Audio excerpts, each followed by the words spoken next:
Kim Jong-un est arrivé en Russie. Il doit rencontrer dans les prochains jours Vladimir Poutine. Au menu de leur discussion, un accord sur l'armement entre les deux pays. La Commission européenne propose un peu plus de 2 milliards d'euros d'aide à la Grèce après les inondations catastrophiques qui ont frappé le pays. Le dirigeant nord-coréen Kim Jong-un est arrivé en Russie à bord de son célèbre train blindé, utilisé lors de ses très rares visites à l'étranger. Selon Washington, l'objectif de ce voyage est de conclure un accord d'armement qui permettra à la Russie de disposer des munitions nécessaires à la guerre en Ukraine et à la Corée du Nord de bénéficier d'une aide économique et de technologie militaire. La rencontre entre Poutine et Kim aura lieu dans les prochains jours, selon le Kremlin. Les deux dirigeants ne se sont pas rencontrés en personne depuis 2019. La Russie a besoin de munitions nord-coréennes pour contrer le flux constant d'armes livrées par l'Occident à l'Ukraine.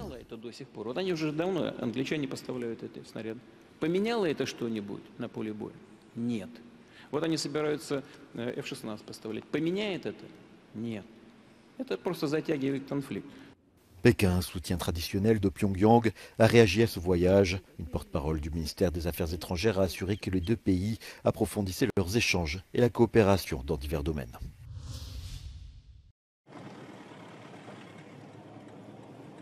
Plus de 3 jours après le séisme qui a frappé le Maroc, des villageois des montagnes du Haut-Atlas se retrouvent livrés à eux-mêmes. Démunis face à l'ampleur des destructions, ils attendent une aide qui tarde à arriver. C'est le cas du village de Misirat, situé dans la province de Taroudant, l'une des plus touchées par le séisme. La commune, qui compte une centaine d'habitants, a enterré 16 des siens. Nichée en haut de la montagne à plus de 300 km de Marrakech, la bourgade survit grâce aux aides privées, mais se sent abandonnée par les autorités.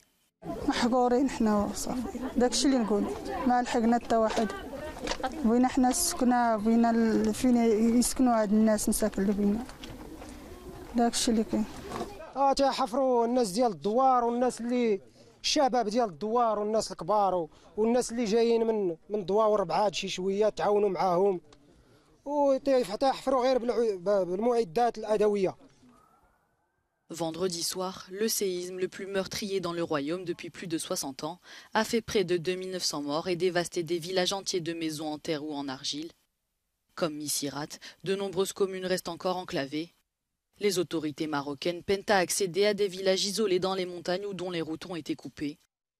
Selon les Nations Unies, 100 000 enfants sont affectés par la catastrophe. Les répliques devraient se poursuivre dans les jours et les semaines à venir, exposant les familles à de nouveaux risques. Les aides, quant à elles, continuent à affluer de toutes parts. Plusieurs États ont proposé leur soutien, mais le Maroc n'a pour l'instant autorisé celui de seulement 4 pays.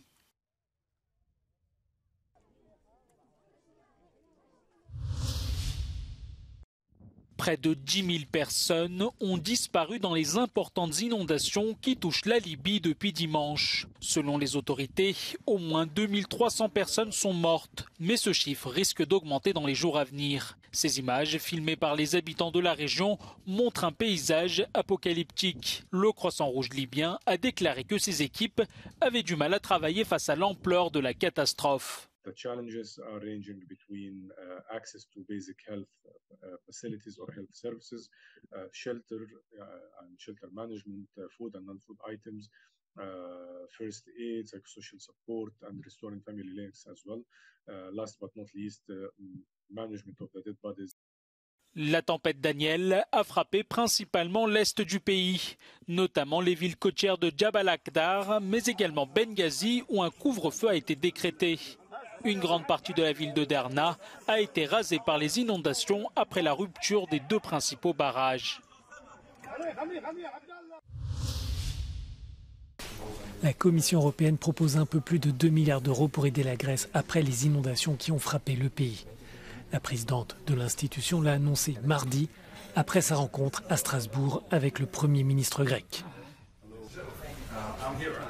Les tempêtes de la semaine dernière ont fait au moins 15 morts dans le centre du pays et plusieurs régions demeurent encore sous les eaux. Ces pluies torrentielles font suite à de violents incendies.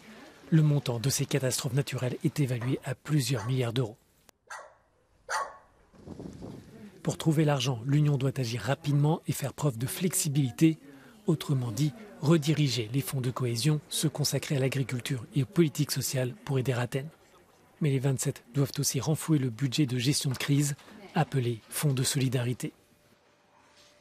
Altogether, this could allow Greece to mobilize up to 2.25 billion euros. And then in addition, the Commission stands ready to assess a Greek request for support under the Solidarity Fund. Here, it is important that the Member States agree on our proposal to top up the Solidarity Fund. And if this happens next year, we could make available up to 400 million euros. Le Fonds de solidarité a été créé en 2002 pour faire face aux catastrophes naturelles. Mais aujourd'hui, l'enveloppe est quasi vide et ne peut pas répondre aux conséquences du changement climatique. Les eurodéputés estiment qu'un nouveau mécanisme plus robuste est nécessaire. Right now, I think there should be more done in order to support Greece, but also other regions in Europe that have been affected. But in the future, we need to build a more resilient support system so that when things like this happen, the money can flow more directly, faster and in a more flexible way. Le Fonds de solidarité a été mis à rude épreuve au cours de l'année écoulée. Plusieurs pays ont eu recours à cette enveloppe. La Turquie a pu s'appuyer sur cet argent après le tremblement de terre en février, ou la Slovénie qui a aussi connu cet été des inondations catastrophiques.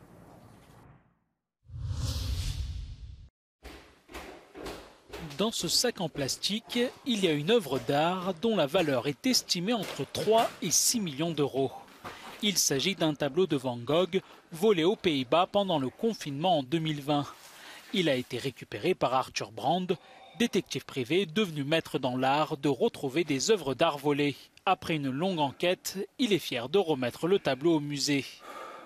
It took 1300 days, but here it is, and I will hand it over in a few moments to the museum director, and I think he will be happy. Le tableau, intitulé Le jardin du presbytère de Nuenen au printemps, avait été dérobé au musée Singer-la-Reine lors d'un braquage qui a fait les gros titres dans le monde entier. Le Van Gogh a été restitué au directeur du musée de Groningue qui l'avait prêté au musée Singer-la-Reine.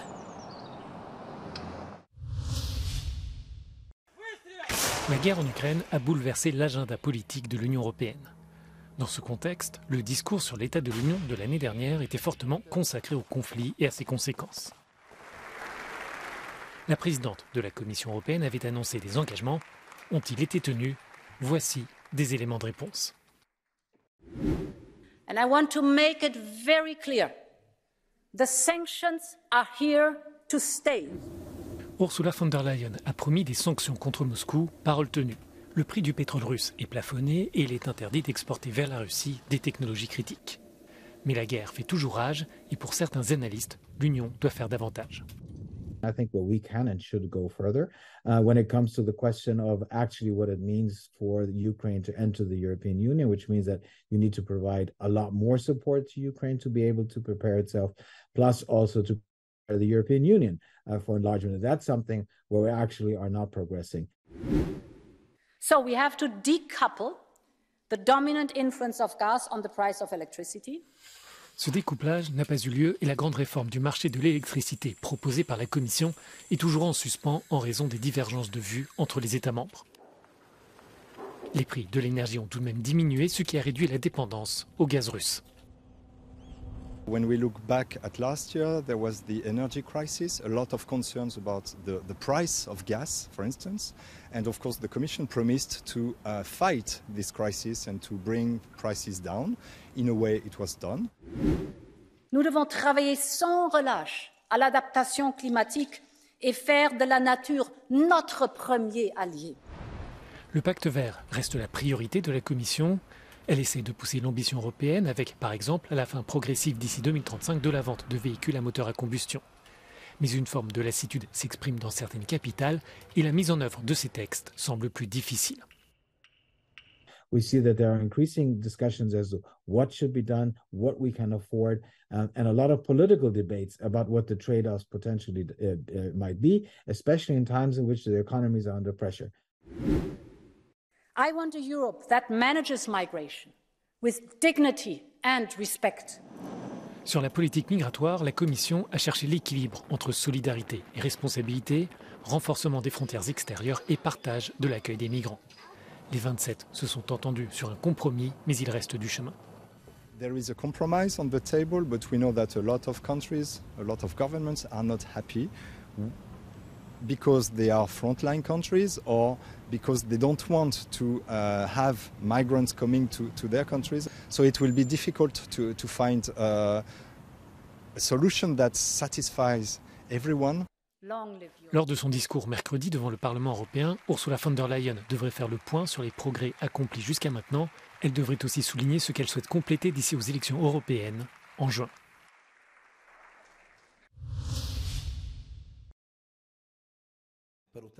L'ex-président de la Fédération espagnole de football, Luis Rubiales, est convoqué ce vendredi par la justice espagnole. Il sera entendu en tant qu'inculpé pour répondre aux accusations d'agression sexuelle portées à son encontre. Le parquet a ouvert une enquête préliminaire le 28 août dernier suite au baiser donné par Rubiales à la joueuse de la Roja, Jenny Hermoso. L'annonce de cette convocation survient 2 jours après la démission de l'ancien patron de la Fédération espagnole de football, qui a fini par jeter l'éponge après avoir longuement refusé de quitter son poste.